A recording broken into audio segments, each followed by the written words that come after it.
નમસ્તે મિત્રો, ISRPG ન્યૂઝમાં આપનું હાર્દિક સ્વાગત છે. હું છું બ્યુરો ચીફ દિનેશ કુમાર બાબરિયા ગેટી.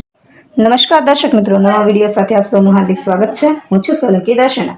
રાષ્ટ્રીય પછાત એકતા મંચ અધ્યક્ષ અને ગઢડા વિધાનસભાના પૂર્વ ઉમેદવાર શ્રી મંજીભાઈ સોલંકી દ્વારા વર્ષોથી અનુસૂચિત સમાજના ચૂંટાયેલા સભ્યોની સામાજિક ન્યાય સમિતિના ચેરમેનનો દરજ્જો આપવામાં આવતો નથી અને વર્ષો પહેલા આપેલી જમીન પર કબજો માથાભારે તત્વો દ્વારા જમાવીને બેઠા છે તેવા લોકોને તાલુકા વિકાસ અધિકારી શ્રી સાથે રહીને ન્યાય અપાવે અને ખુરશી ઓફિસને વ્યવસ્થા કરાવે, સ્મશાન નિયમ કરવા માટે અને દલિત સમાજની જમીન ખાલી કરાવીને કબજા હક અપાવે તેવી રજૂઆત કરવામાં આવી હતી.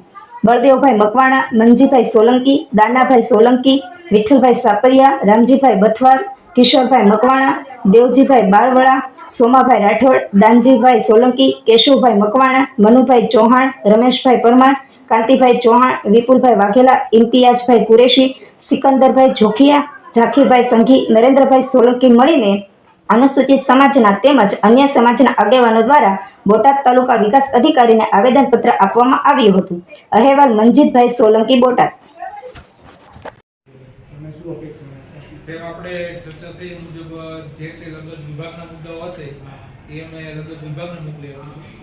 ગ્રામ પંચાયતને લગતા મુદ્દાઓ હશે એ ગ્રામ પંચાયતને જાણ કરી અને એની પાસેથી લેખિતના અહેવાલ માંગવામાં આવશે. અને હું એવી આશા રાખું કે આપ પણ 10-15 દિવસ પછી અનુકૂળ થાય જે લોકો આવી શકો એ આવજો, ત્યાં સુધીમાં આપણને લેખિત જવાબ મોકલી આપીશું. બળદેવભાઈ મકવાણા છે. લખતર તાલુકાના અણિયાળી ગામથી આવું છું અને સામાજિક ન્યાય સમિતિના ચેરમેનના અધિકારના મુદ્દે 35-40 તાલુકામાં આવેદનપત્ર આપી ચૂક્યા છે અને મોટાભાગના ટીડીઓએ દરેક તલાટી અને સરપંચ પર પત્ર તૈયાર કરીને મોકલે છે કે ચેરમેન જે ન્યાય સમિતિના હોય એને સત્તા મળે, સુવિધા મળે, સહીનો પાવર મળે અને એમની જે સમસ્યાઓ છે એનો તાત્કાલિક ઉકેલ આવે જેથી જરૂરી છે.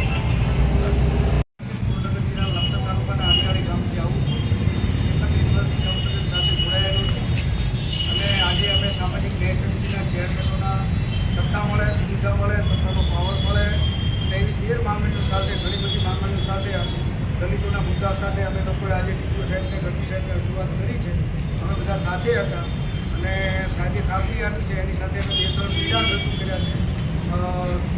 ધોળકા ટીડીઓ, વડાભાઈ ટીડીઓ અને લખતર ટીડીઓના અમે આશ્વાસન આપ્યું છે કે ધોળકા ટીડીઓએ 13 માંગણીઓ અમારી ખાસ કરીને ગ્રાહ્ય રાખી અને 15 તલાટી સરપંચ ઉપર કર્યા છે.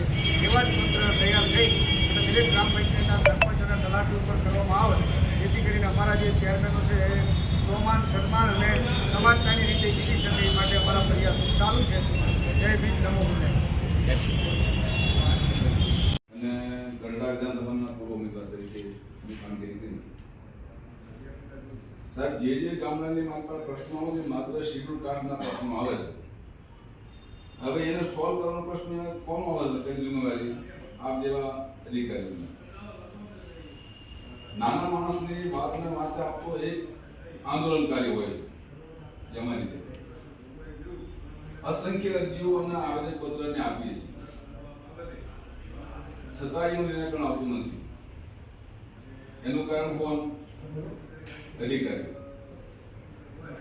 શેડ્યુલ કાસ્ટમાં એસસી, એસટી, ઓબીસી અને માઇનોરિટી મોટા ભાગના હજી 80% શિક્ષિતથી વંચિત. આપણે જાણો હવે જેની પાસે શિક્ષિત નથી એ સમાજમાંથી એક માણસ એવો આંદોલનમાં ઉભો થાય છે કે તમને આખી વાતની ના રજૂઆત કરે. બોટાદના 52 ગામની મતમાં હજી સ્મશાન નિયમ નથી થયા. સ્મશાન કે આ ગૌચર છે તો ગામના સરપંચને ખબર નહીં હોય, તલાટીને ખબર નહીં કે આ ગામની મતમાં સ્મશાન જે દલિતનું વસ્તુ. દલિત, આદિવાસી અને મુસ્લિમ કોઈ આ દેશના આતંકવાદી નથી. એને 800-900 વર્ષ રાજ કર્યું હતું. આદિવાસી કહેવાતા આ દેશના મૂળ નિવાસી છે. અમે આ લોકોના આ દેશના શેડ્યુલ કાસ્ટના લોકો છે. અમે તો ભાઈ ઘસાય કેટલા આપણે સુધી પહોંચે છે. મને કોઈ આવવા દેતું નથી.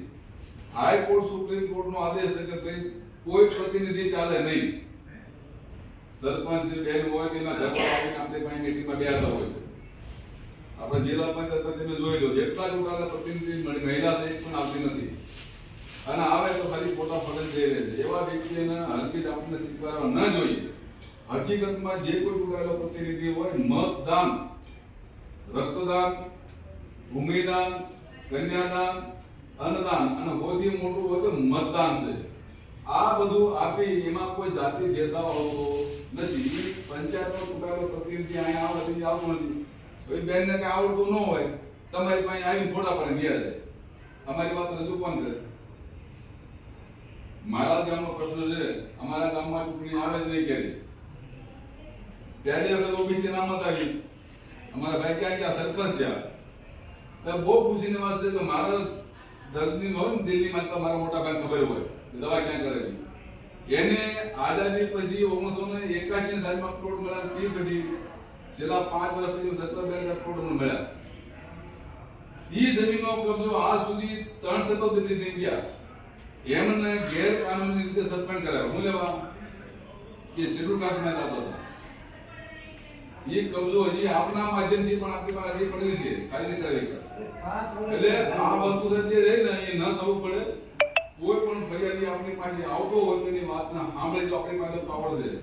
હું 2012 મળ્યો તો જિલ્લા વિકાસ અધિકારી ભાવનગરના દોસ્તને, એટલે ખુલ્લું કીધું કે તમને નો સાંભળતા તમે પોલીસ લઈને આવ્યા, એનો સાંભળતા એસઆઈટી ઉતારો ને તમે બધું આવે છે પણ તમે આનો ઉપયોગ નથી કરતા.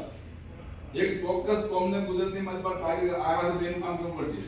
આપણા લીપાપુરી ગવર્મેન્ટ એક બોટાદના એક ક્લાસપતિ કરી કીધું કે મંજીભાઈ તમારી અરજી આવી. બહુ સમજાય જેવું છે. જેમ આખી અરજી આવી છે, અરજીની માલપા એક મારું આધાર કાર્ડ સામેલ નથી. શું કરો તમે તમારા માણસો? એક 25 રૂપિયાનો ટપાલ લખી કે તમારી અરજીની માલપા આધાર કાર્ડ ન હોવાના કારણે આપણી અરજી ફાઇલ કરવામાં આવે છે. ભાઈ એમાં નંબર લખ્યો તો ફોન કરો તો મંજીભાઈ તમે કાલ આવો તો તમારું આધાર કાર્ડ લેતા આવજો. આ નથી કરતા. કારીની ગામમાં 1982 માં જમીન આપી છે વાલ્મીકીને. એમાં જૂની ભાષામાં ભાગ્ય લખ્યું છે સુધીનું વાલ્મીકી જોતારીમાં ભરવાડ થઈ ગયું. કરવાવાળા કોણ? નાગરપંથની માલપા જમીન આપી 2 ભાઈને, અજામ છે બાબર.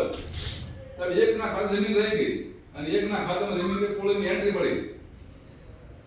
આવા તો બોગસ કામ બોટાદની માં બને. ગુજરાતમાં કેટલા થયેલા છે ભાઈ. આપની જો સારા અધિકારીઓ છે તો તમને ન્યાય મળશે. અને જે કોઈ માણસ તમારી પાસે આવતા હોય એ માણસ કંટાળ્યો હોય ને ગામથી ત્યારે આપણી પાસે આવતો હોય બહુ મોટી આશા રાખતો હોય છે. એટલે આપણા પાસે અમે આશા રાખીએ છીએ. આજે લોકો આવ્યા છે બધા પોતાના કામની વેદના લઈને આવ્યા છે. એને આપણા માધ્યમથી ન્યાય મળે એવું કામ કરશો એવી મારી આશા છે.